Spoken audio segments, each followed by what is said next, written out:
Welcome back to Part-Time Bodybuilder. This is your host, Holly Jeans.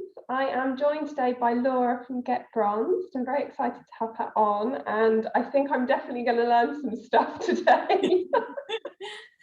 I'm the worst girl ever, so I know nothing about tanning, other than, I think my first ever spray tan was actually my show tan. Was it? Yeah. I've had a salon tan before. No, so walking into like an area with a load of naked women was a bit of a shock. Yeah, definitely. I didn't actually know. I was quite naive. I didn't realise that you had it done naked either. And I was like, oh God.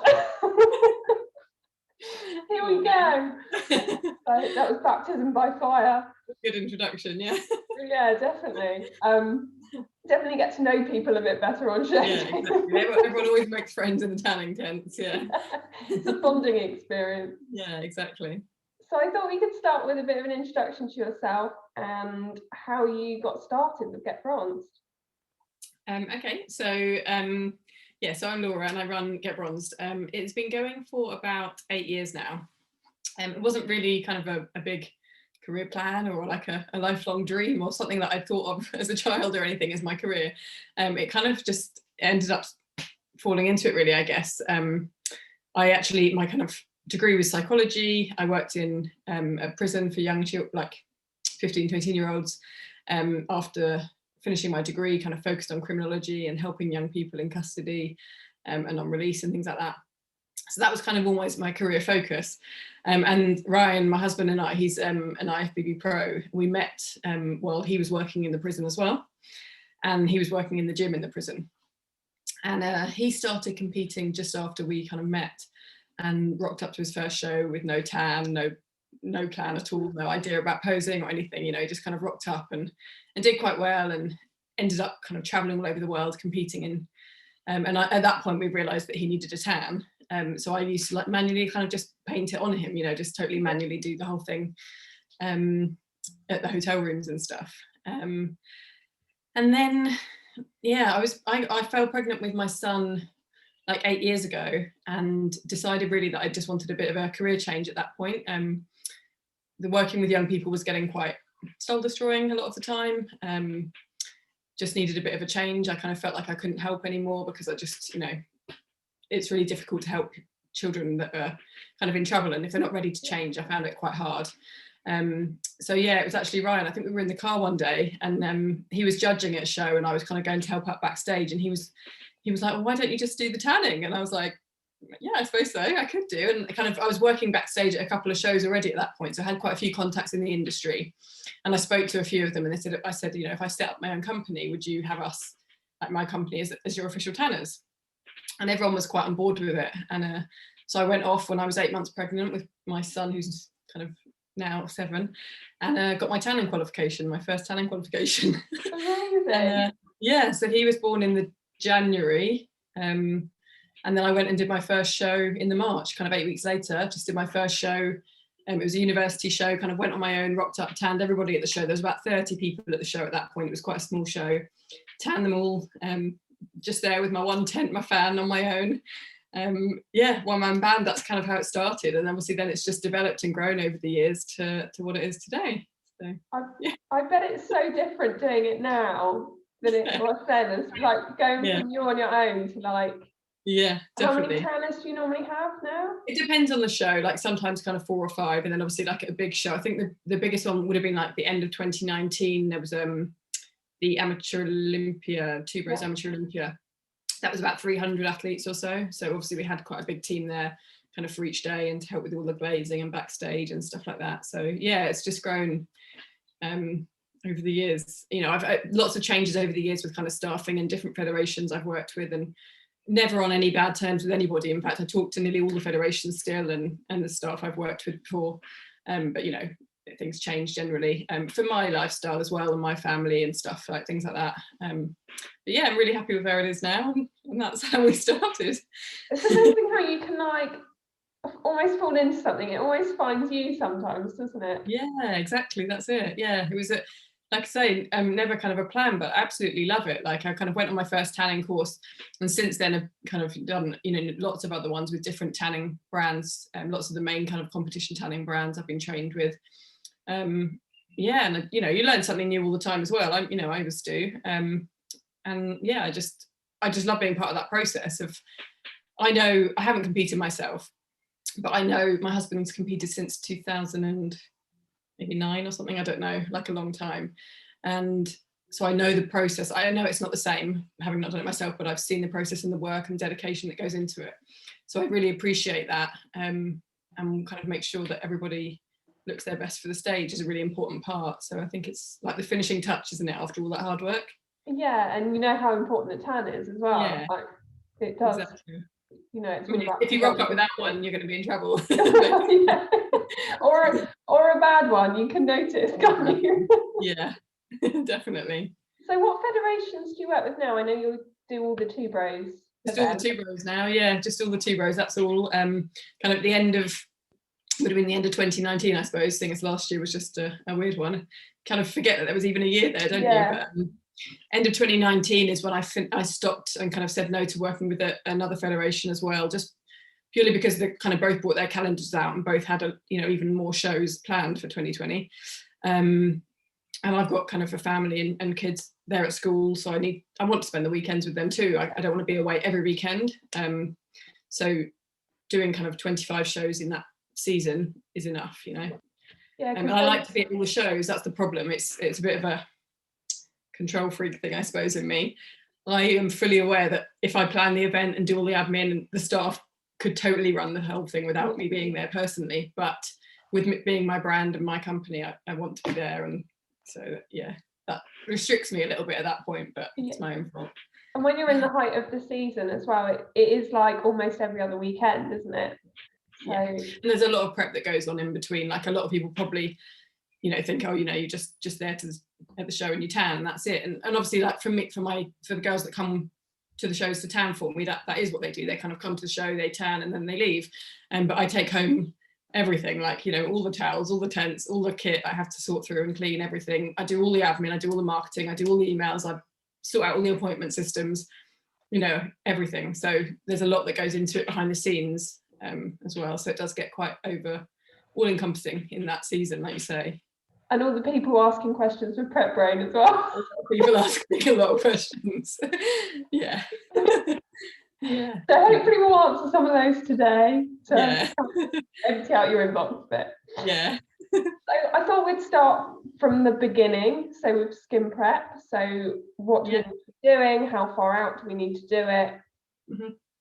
Okay, so the main key things with skin prep are exfoliation. Really, that's kind of something that I feel people should be doing all the time as a general life thing.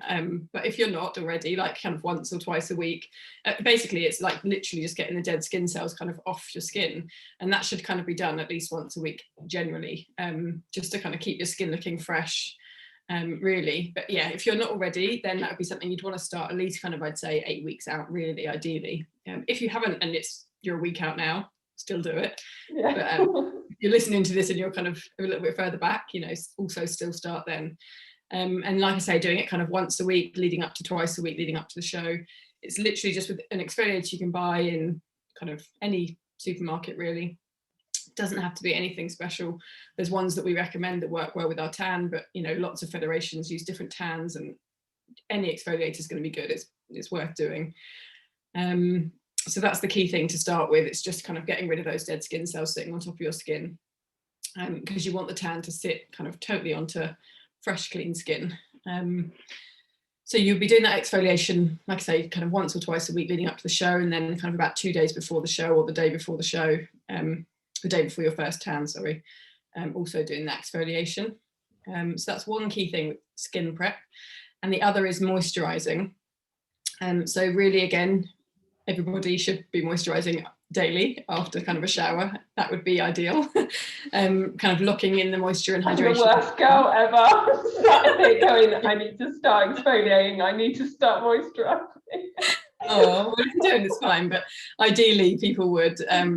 And like I say, again, leading up to the show, it's key. If you're going to exfoliate, you really need to moisturize kind of straight after that shower, just to kind of lock that hydration back into your skin. Your skin can otherwise get quite dry, and you know, then it might irritate your own or something, but you just moisturize straight after. So again, you should be doing that daily, but specifically if you don't do it daily, at least after you've exfoliated once or twice a week, all the time leading up to the show. Moisturizer can carry on until the day of the tan. The first tan, it can have no products on your skin at all, so no moisturizers, deodorants, perfumes, nothing at all on your tan, on your skin on that day of the first base coat. And so is there any particular moisturizer that's good? Or no, I don't think it's something that we need to recommend or kind of worry about too much, to be honest. And I've spoken to, so Get Bronzed as a company uses Pro-Tan. They have key kind of products for exfoliants and for a hair removal, but they don't recommend a specific one for moisturizer, and nor do I. Leading up to the show, really the main thing is making sure you are using moisturizer, and you're never going to have any of that moisturizer or product on your skin on the day of the tan. So really, as long as you're, you know, you've hydrated your skin and it has been being moisturized, it doesn't matter what brand or anything like that. Yeah. The only thing that kind of would matter with is if you want your tan to last after the show, then you want one without oils and things like that, because that can break tan down quicker, but that's kind of after the show. And to be honest, we don't get that many people worrying about that kind of end of the thing. No. So most people just focus on leading up to the show and the tan. End up looking like tiger bread afterwards. It's inevitable, yeah, basically. I just buy them exfoliating gloves because I find them really easy. Yeah, they're perfect. Rather than buying. You just got to do it kind of with the gloves, and with any exfoliator, you just do it gently. Like, it doesn't have to be like a real scrub and kind of really getting your skin red raw or anything like that. It's just a gentle exfoliation regularly. That's the key. So I mean, to me, I guess, I think skin prep's fairly simple stuff, but it people often worry about it a lot and therefore overcomplicate it because they're overthinking it. But yeah, just keep it really simple. Is there any areas people tend to miss? I think generally the tan will always linger a little bit more kind of on around here, and also kind of around up here. People kind of forget, and obviously if you can't kind of reach or do your own back, things like that, then but yeah, I think generally, and like generally drier areas of your skin, so kind of your ankles as well, elbows, kind of things like that. But yeah. And hair removal wise, is it best just to get rid of everything, or? Yeah, so hair removal, there's obviously kind of, I'd say 3 main ways. So shaving would be one kind of, I guess, a main option, and that's absolutely fine to do. And if you are, you need to just do it 48 hours before your first tan, and ideally not with a brand new razor, because often that can leave kind of just literally like lines in your skin where it's kind of irritated your skin essentially, and your skin hasn't had time to recover from that. So you want not a brand new razor if you are shaving, and you can use like a shaving foam or something when you're doing that, because you're going to do it 48 hours before your tan. You'll then have another shower before then, and by the time then you've had a tan, you won't have any products on your skin, so that's okay. Hair removal creams, absolutely fine. Again, lots of people like them. If they're going to do it, a lot of women essentially just cover the whole body in hair removal cream and wait 5 minutes and then get in the shower, and it works perfect. Really that's easy method. Yeah, that's what I would do. And I do think that for females and males, I think hair removal all over is best. So even kind of from arms, like everywhere, even for females and males, it just gives us so much of a cleaner, smoother finish to the tan. It's not a necessity, and it is personal preference, and some people will just do kind of legs, arms, things like that, but I think it gives a much even, like a cleaner finish if you do hair removal all over. Yeah. And waxing wise, when would you recommend to have that done if you're going to wax? Waxing, and same with all the hair removal methods, making sure you've trialed it as well. So waxing, because you need quite a lot of time in between waxing, you'd need to trial that at least kind of 8 weeks out, so that you've then got time to know if it works or not with your skin before you then do it. Kind of, I'd say at least 5 to 7 days before your competition. And if any hairs grow back in that time, kind of it will be very minimal. If they do, you could kind of just use a razor here and there for any kind of little bits that you've noticed coming through. But it would be quite minimal. So I'd say, at least 5 days out before the competition, but only if you actually had a trial. Like, don't try anything new. The week of your show. Like, I remember one man, bless him, he hadn't had a wax before, and he must have had it done like the day before his base coat of tan. And obviously you can't really, like, the skin looked like it was okay. It looked like there was nothing on the skin. You know, we'd done the base coat of tan, and the next morning he'd sent me these pictures, and he had these like real kind of lines across his back, and he was like, what have you done, type thing, like how's this happened? And I was like, oh, did you have a wax? Have you done your hair removal with waxing? He was like, yeah. And I was like, that's clear wax line. Yeah. And he straight away was like, oh, that, yeah, that's what it is. Like, there was no doubt about it. But you just want to make sure your skin's had time to recover. That obviously he did it too soon, and he hadn't trialed it, so there's two problems. Yeah, because your skin can be quite tender afterwards, can't it? And I can imagine putting tan on top of that's not the most comfortable thing anyway. Yeah, exactly. Yeah, not ideal. We just get a battery charger. I've just realised my battery is going to die. Don't worry. Sorry. So in terms of show day then, so we've obviously mentioned you need to shower before you go in for your tan. You need nothing on your skin, no deodorant, no nothing. Normally have the tan the day before, don't you, the base coat? Yeah, that's right. Yeah, so it always generally works best if it's done the day before for a base coat, just because it's got time then to settle into the skin. So, and also some people may need 2 base coats if they're a bit fairer. So we kind of have to do one, let them dry for a bit, and then do a second. And that really needs time to settle into the skin before the top coat goes on. And the top coat will be a very much darker colour for the show day. And tan, kind of going straight onto tan, will settle and dry a lot quicker than ready for the stage. So it's much better to do it that way around. So in terms of what to expect when you come in for a tan, obviously I mentioned in the beginning that I'd never had a tan before. Yeah. So is the experience any different for males? I'm presuming it isn't. So what we do generally, obviously, is like allocate kind of appointment times, and we do kind of a couple of hours of women and a couple of hours of men. And yeah, for the women, essentially, you need to kind of turn up ready to just kind of take everything off, because obviously the bikinis, for one, are fairly small, but also for two, even if you tried with like a disposable underwear or, you know, very small thong or something, if you get that kind of line of the thong in the wrong place, then there's going to be a, you know, very white line there, and you can't blend that kind of thing in. So yeah, for women it's basically like, yeah, it has to be really kind of nothing on. But you do get your own tanning tent, your own drying tent, but obviously the room is kind of full of other ladies, like you said. I just think it's nice to know, I suppose for first timers, it's like, just set the expectation, they know what they're going for. Definitely, yeah, we do have people that kind of like, whoa, when they walk in the room, or they're like, what have I walked into? I wouldn't take my pants off until the last minute. Paul was like, you're going to have to take them off. And I was like, I will, but only when I absolutely have to. Yeah, it must be really daunting. I totally get that. It must be very daunting. But hopefully, you know, everyone can understand, everyone's in the same boat. And, you know, I mean, us as tanners, we're totally not even looking at people's bodies. We're just looking at where we're tanning to making sure we're tanning right. And sometimes people say to me, oh, have you kind of seen any girls that are really good in bikini today? And I'm like, I'm really not looking at that. Like, that's not my focus. So yeah, and then for the men, again, like they'll obviously have their kind of appointment slot, and they it depends on their category really. So if they're in men's physique, they can wear their own boxers because they're going to be wearing board shorts on stage.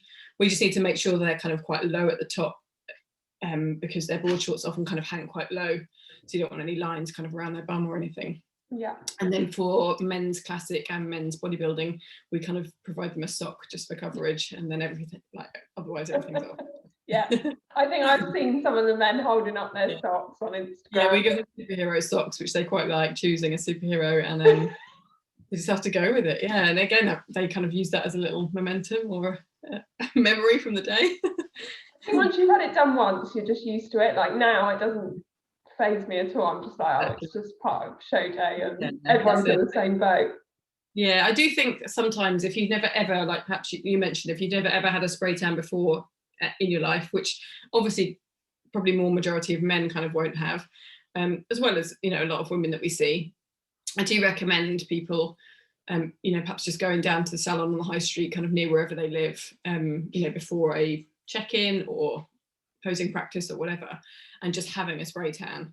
Just obviously, you don't have to be a naked spray tan or whatever. It doesn't have to be like that, but just so that you can feel the process. You can understand kind of how it's going to be and how you know, what it will feel like on your body and things like that. So I always think that's probably a good thing to do if you've never had one. I suppose you can kind of negate any mishaps then as well, because you'll be like, you'll know if you react to anything or. Exactly, yeah. That's a difficult thing with obviously the competition tanning is, you know, we don't know if someone's going to have reaction. Like I tan quite a lot at home, and I would do a patch test on somebody if they've got certain allergies and things like that. But you know, obviously at competition, that's a totally different process and kind of impossible. So yeah, if people have like lots of allergies or you know, sensitive skin or anything like that, then getting a spray tan is a really good idea, because the actual, it's called the DHA in the product, is going to be in every spray tan product, so at least they'd know if that was something they had a problem with. Yeah, I mean, even the Pro Tan competition base coat, like that's quite a nice tan. So you could just put a layer of that on and wash it off, and then definitely, yeah, you can just get that online. Even if you just got that online and like did a layer yourself or something, that would give you a little idea. Yeah, definitely. A little taster. Yeah. And in terms of what to wear, is there any kind of do's and don'ts?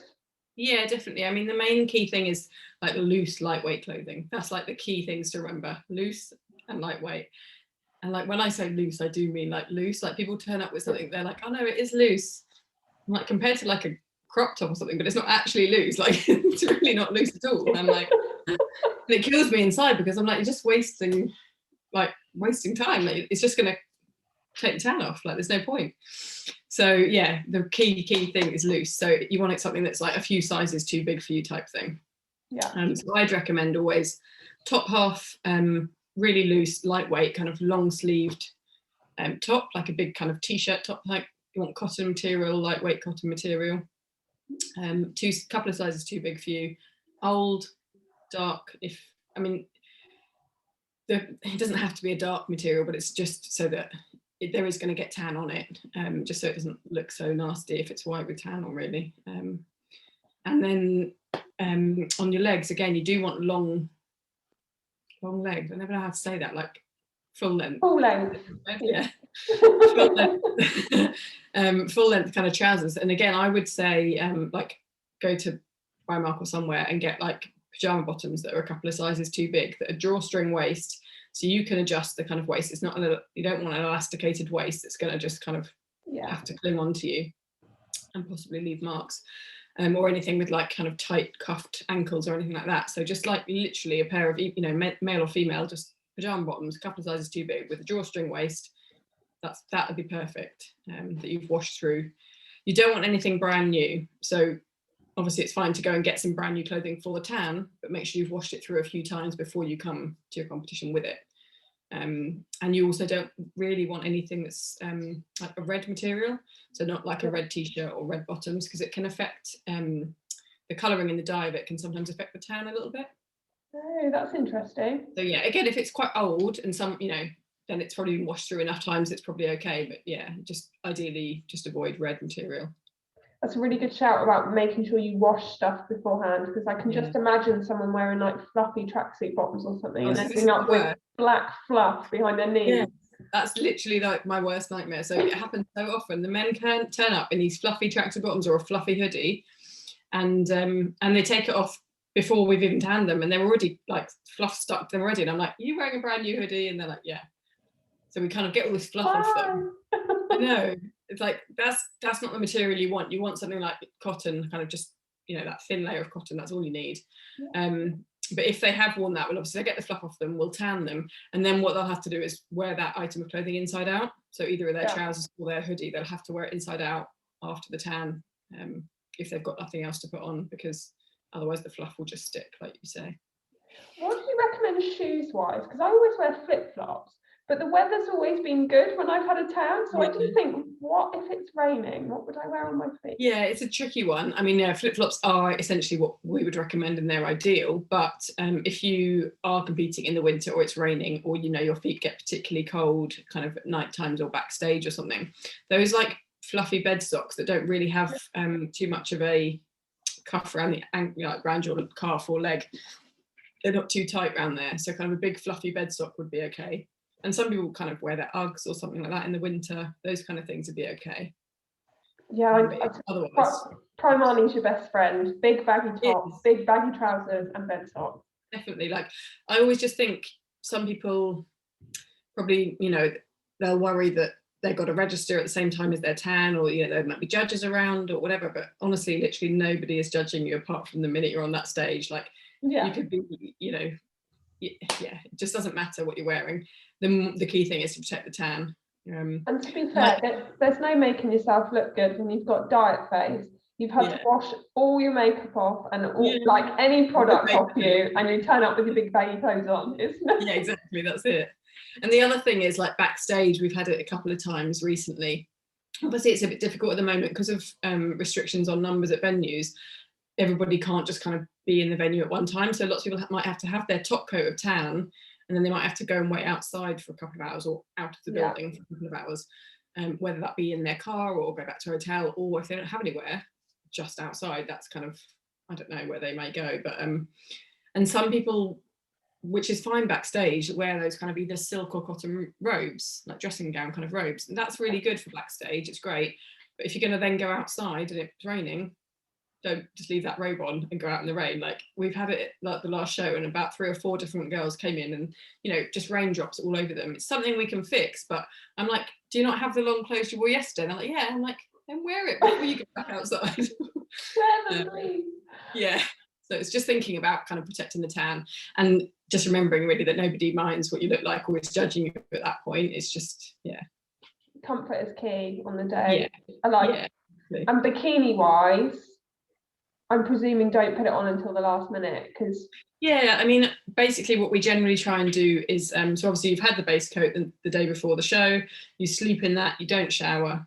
On the day of the show, you'll get given a time for the top coat, kind of an allocation of time. And we obviously, with the shows that we work with, run all the top coats of time in stage order. Yeah.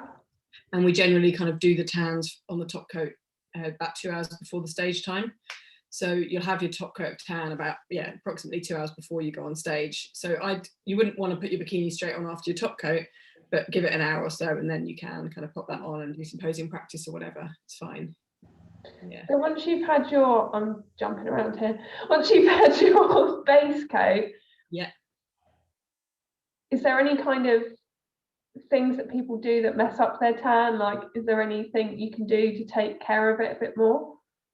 The key thing is wearing those right clothing. So, you know, don't turn up in kind of even, you know, shorts and t-shirt even aren't ideal, because any skin to skin contact is where you could get more problems. So if you've kind of rocked up in a t-shirt and then you're going to go and back to the hotel for a few hours and then go to sleep in this same t-shirt, and you haven't put anything long sleeved on, if you kind of just sleep with your hand like on your arm like this or something, and you know, that skin to skin contact creates kind of sweat, and you're going to end up with like a totally brown stained palm and a big old handprint on your arm.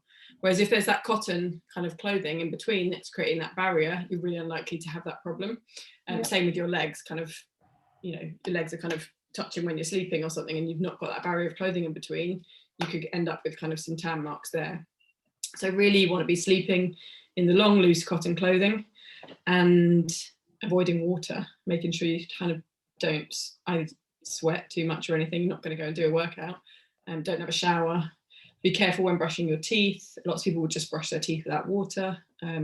Use a baby wipe to kind of wash your hands type thing. Just little things like that, really. It's just thinking about those normal things that we would do without thinking, just stopping and having a think about. I actually saw one of the American competitors say something today about making sure your hotel room's cold. And we don't necessarily think about it in the UK because it's not normally that hot. But I suppose if you're abroad, that's quite a good tip to make sure that you're not there sweating. Exactly. And obviously overnight, kind of, if you are in a hotel, taking your own bed sheets and towels. Ideally what we'd recommend is just taking like a single or a double duvet cover and just sleeping inside that. So you kind of have that underneath you, and then obviously just a very thin, you know, you've just got one thin layer of duvet cover on top of you. And your own pillowcase as well, because you don't want to get any tan marks on the hotel stuff and then get a charge or anything. That's what I normally do, sleep in a double black duvet cover, and then I just take one black pillowcase and just change it into that. That's perfect. And in terms of mishaps, so I think any girls listening have probably had a bit of a mishap with their tan. I've done it every time so far. I need to learn not to.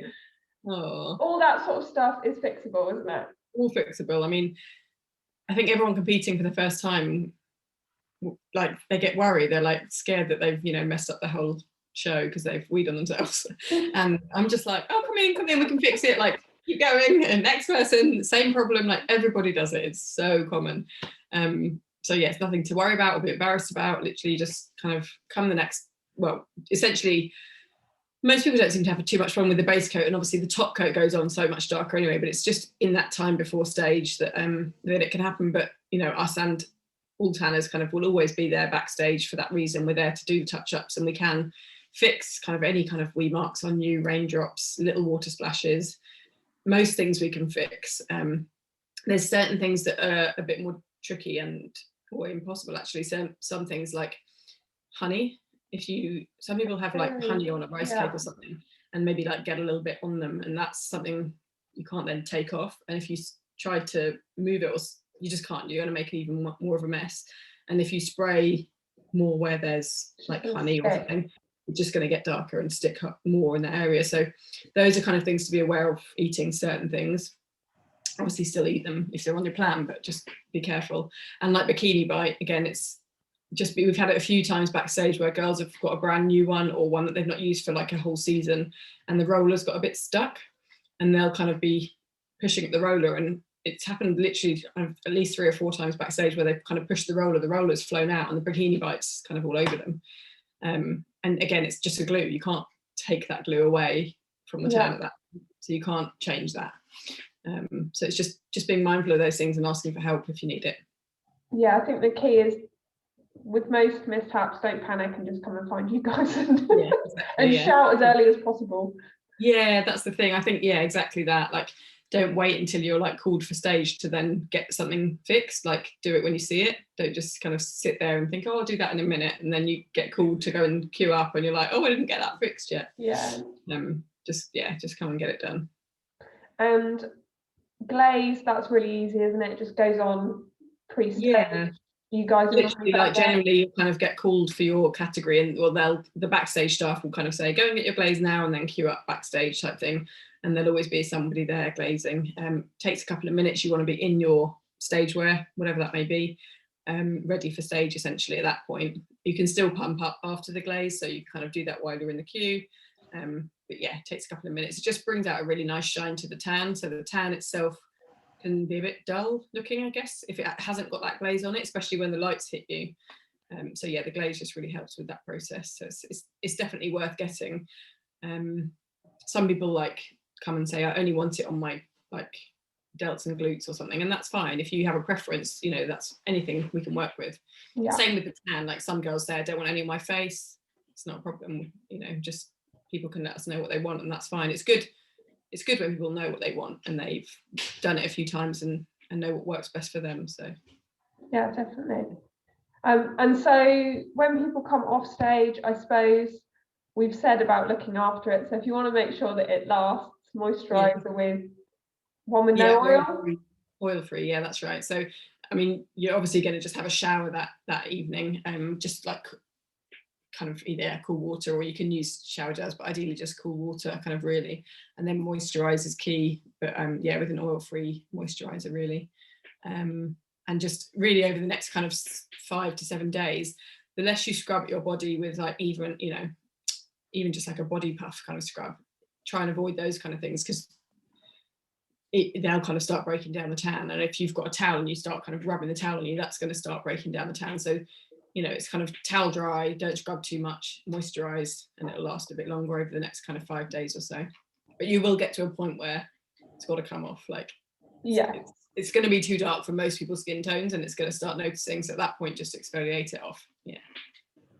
In terms of if people are doing back-to-back shows, so say someone comes off stage and they've got a show the next day, what would they do then? The next day's fine. So you would ideally just have a shower that evening with kind of cool water, and then not put any products on your skin again. And the next day at the next show, you would just be paying for kind of a top coat package. So you just get the top coat sprayed on. You're obviously going to have the colour of the base coat essentially with you already. you just get the top coat sprayed on and the glaze and backstage support kind of at the next show. So that's always a simple one. I think people worry more when it's about a week apart. Yeah, I was going to ask about that. And breaks down a little bit, yeah.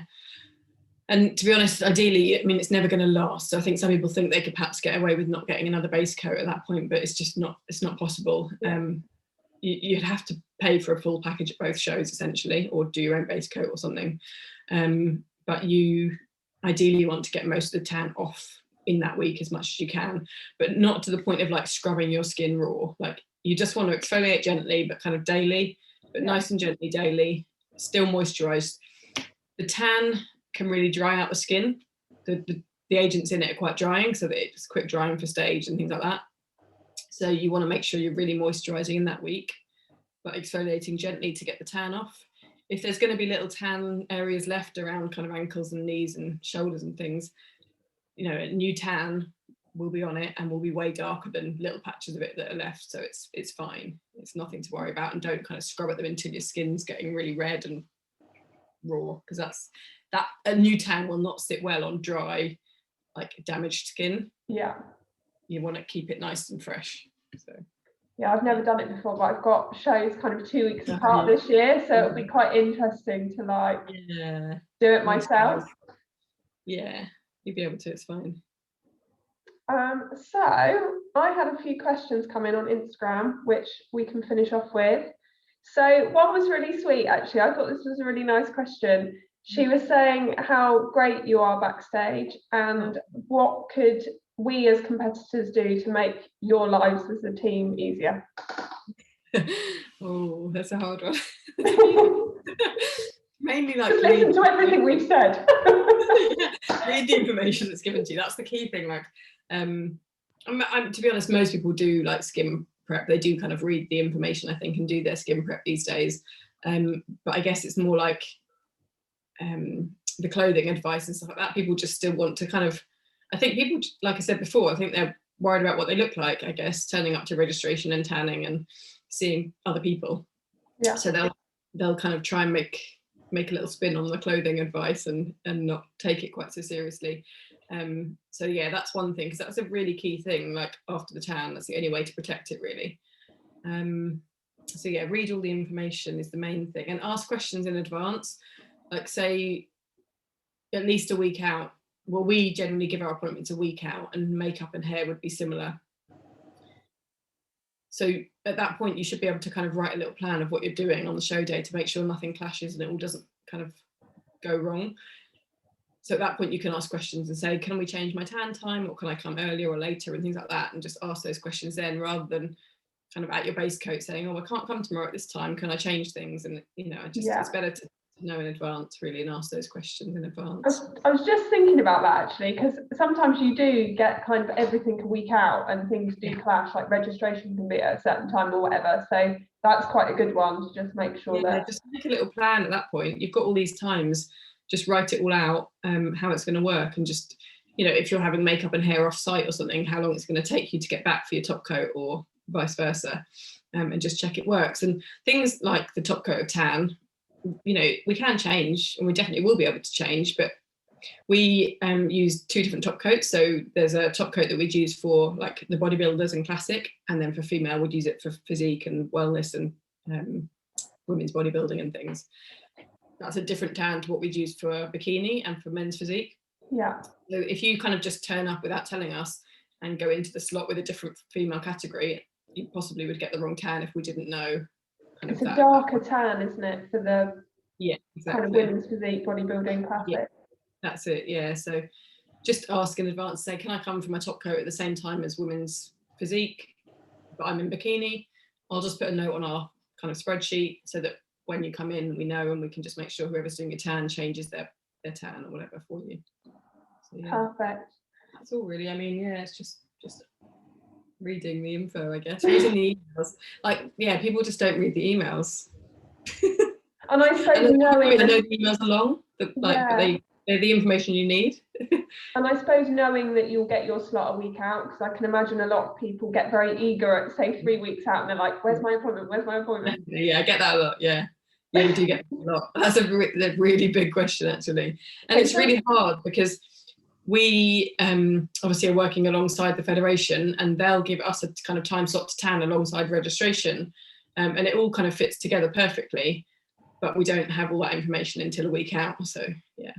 And I suppose if you're going in the height of season where we said like there's a show every other weekend potentially, you can only really focus on the next one before you start planning the other one. And the thing is, you can't like plan staffing or anything until you know how many people are there. So if we kind of cut off tanning appointment bookings a week out, we then know, like, obviously there may be 1 or 2 people that then add on within that week, but most people are organised enough to have done it a week out.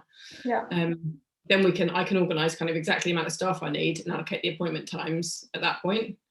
Whereas if I'm trying to do that 3 weeks out, it'd just be a mess because people are still booking until right up to the last minute, really. Yeah, and you can't organise yourself. No. The next one I got was, the question was prep for ginger skin, but I'm presuming it means pale skin. So is there anything different? I'm presuming you need more coats of tan if you're pale. Yeah, I mean, the thing is, if you're just generally kind of fair skinned, pale, then when you come, that should be fine. And we could do kind of, like I said, 2 base coats on you and then 1 to 2 top coats the next day. You can never do more than 2 coats of tan in one day. Yeah. So for most people, that's kind of enough, even if they're fairly pale, kind of 2 base and then 1 to 2 top, depending on their category and how the tan's taken on their skin at that point.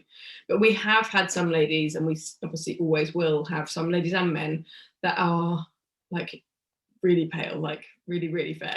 Yeah. And at that point, if you know that you're really, really fair, then it would never harm to build up your base coat yourself in advance. So some people will do that by sunbed methods, which I would never recommend anyway, and that's not necessary. But literally just say your show's on a Saturday, we're doing your base coat on a Friday. From the Thursday morning, putting a base coat of your own on. Yeah. And then Thursday evening, having a shower and putting another base coat of your own on. Then you'll see us Friday for 1 to 2 base coats. It's just build that up gradually, because if your skin's fairer, it doesn't take the tan as well generally either. It doesn't kind of really take it in quite as well. So building up gradually over time will really help that process. So we've got a few girls that do that, and they know because they've tried it. So if you're really fair and it's your first competition, coming to us with a layer of kind of a base coat of your own is never a problem. If you're using Pro Tan overnight colour like we would use, you don't have to have a shower before you see us. But if you're using any other tan brand, again, that's absolutely fine. But just making sure you've had a shower so you're still left with some colour, but not the solution itself. Then base coat with us. And making sure that it's literally like all over, so no tan lines. Because if you start the process with tan lines, you're going to probably end the process with tan lines. So just being, careful of that. Yeah, I've seen people who kind of say have 1 base coat, wash it off, and then go for your tanning appointment. Exactly. So that's quite a good. That's never a bad thing, because some people are just so fair that it's never going to hold enough, and you just really need to build up that colour a little bit more. So and you can get the Pro Tan kind of colour anywhere, or like I say, if you didn't want to use that or buy it, you can like go to a salon and get them to spray the darkest they've got on you kind of the day before, and then have a shower before you see us. That's really good to know, actually, that it doesn't have to be Pro Tan, which is good. Makes things easier for people. Yeah. Although, like you say, it's so easily accessible now, people can just buy it online. But then, there's the kind of faff of either applying it yourself or finding like a willing partner or someone to apply it for. Isn't so easy sometimes, is it? No, not always. Go and get someone else to spray you. Yeah, exactly. And my last question was around doing your own tan, because I know there's been situations, particularly with coronavirus, and I know people who go abroad might not want to use a local tanner. How easy is it to do your own tan? It's definitely doable, as long as, like I say, you've got someone that's able to be there and kind of do that process with you. So I don't know about the other brands, but like Pro Tan sell this little kind of single-use kit, and it's really good. It's got a bit of Get Buffed in it, some overnight base coat colour. It's got top coat, either normal or the super dark one, depending on the category, and some show shine like the glaze. Yeah. So it's like a perfect little kit, and it's all in travel size things. So if you are going abroad, it will kind of in the right limits of what you can take in your hand luggage type thing. So those kind of kits are perfect. But really what you just need to make sure you buy is make sure you're buying on top of that like gloves it'll come with a mitt as well. But a roller is a really good thing to have with you, like literally like a DIY foam roller to move the tan around. It's like much better than a mitt, to be honest. I bet that's easier to get your back as well. Way easier, yeah. Like it's a perfect thing to get if you're doing your own tan, or for touch-ups if you've had a tan somewhere else and wanted to touch up backstage or anything like that. Yeah, it's definitely doable. But like I say, you just got to find, you wouldn't be able to do it totally on your own. So if you were going on your own somewhere, I don't know how anyone would ever physically tan their whole body on their own. You definitely have to have someone with you. Unless you're really flexible. Yeah, exactly. I'm really not sure how it would work. I mean, like I say, I tanned, but you know, that's how I started, just tanning kind of Ryan in the hotel rooms. And obviously he's kind of got a skin tone that can kind of hold that, and his skin tone holds the tan very well. And if he had a little mark or so backstage and couldn't fix it, for one, it wouldn't bother him because he's just not fazed by that kind of thing. But also, you probably wouldn't notice it too much because of the skin tone. But if you are kind of fairer, or, you know, like for some people, like a tiny little, you know, mark would be really worrying for them. And they'd, you know, even if it's somewhere a judge isn't even going to see on their foot or whatever, you know, people can get quite anxious about that kind of thing. So if you feel like you're somebody that would worry you, then I would recommend always booking in with the backstage tanners so you can get that support and help. And also, if you are prone to sweating a lot backstage, you know, lots of women and men kind of under their arms, we have to touch up kind of throughout the day. So if you didn't have that person backstage, I just think, I don't know how comfortable people would feel with that. Yeah. I just think it's, maybe at least for people's first show, I would recommend booking in with the official tanners kind of wherever they are, just so you've got that peace of mind. Yeah, I'd say for your first show, don't ever attempt your own tan, because one, you don't know how it should look on show day today. You've got nothing to compare it to. Exactly. So, and I think everyone panics on their first time. Yeah, we've got people sometimes turning up at their first show and they've done their own tan, and you know, they think they look dark, and they do look dark, and perhaps they've gone to a salon that's used the darkest tan they've got, and you know, it is a dark tan, but when they get backstage and see competition tan dark, then they're like, what have I done? It's not dark enough. Can I have another coat? And you know, you just don't need that stress of worry, I suppose, because we kind of work, like I say, and every tanner in kind of backstage at different shows will work with their federation they're with to use the right tan, to use the right colour of tan, and to give the right service and support. So I just think it's, you know, lots of, perhaps do your own base coat and then book in for a top coat if you know, money or whatever is an issue. I was going to say about that, that's quite a good option. So if, I suppose then it's, you can kind of almost half try it then, because you've done your own base coat, but you've got the reassurance that someone else is doing your top coat. Yeah, just having that backstage support. I think, you know, literally, like, you know, we've said, like, for women, it's almost impossible not to make a mark on yourself by weeing. Like, it's really common. And like, you just don't know when, you know, we've had it before, someone else opens a bottle of water next to you and spills it, or you just don't know what's going to happen. No. And if you're sat there on your own, and, you know, to be honest, most shows nowadays, you're not allowed anybody backstage with you, then, you know, you could be quite upset by that and stuff. So yeah, it's just not worth the risk. Yeah, it's not worth the stress on show day. But it's doable, you know, if you can find someone that's going to help you. And it maybe if you're at a show where you're allowed to buy a pass for somebody backstage that's allowed to tan it backstage with you. But a lot of shows won't allow that nowadays. No, a lot of them, it's official tanner only, isn't it? They may let someone backstage with you, but they wouldn't be allowed to tan you, stand there tanning, because it's for health and safety is the main reason. People get tan all over the floor, then the federation gets charged, or I'll get the charge. And I'm like, we didn't even tan over there. We were tanning in our own area on our tarpaulin, but there's tan over there because someone else has done it. And, you know, it's not fair to foot the charge for that. Yeah. So that's why lots of federations don't allow it anymore. So. Amazing. Yeah. Well, I think that's all my questions. But thank you so much for taking the time to come on. I've learned some stuff. Hopefully other people have learned some stuff. And I hope it helps anyone. Obviously, any questions or anything, like, always just message us on Instagram or email or anything like that, and we can always answer. I'd rather people have the information they need than not know. So yeah. And where can people contact you? So yeah, my Instagram is @get_bronze. That's the best option on there. There's a link to my website, link to my email, kind of everything like that. So yeah, that's the best place to find us, I guess. Lovely, and I will link everything in the show notes as well, so there'll be a link to Instagram and the website so people can click through there if they need to. Lovely, thanks so much. Oh, it's a pleasure, thank you. That's all right.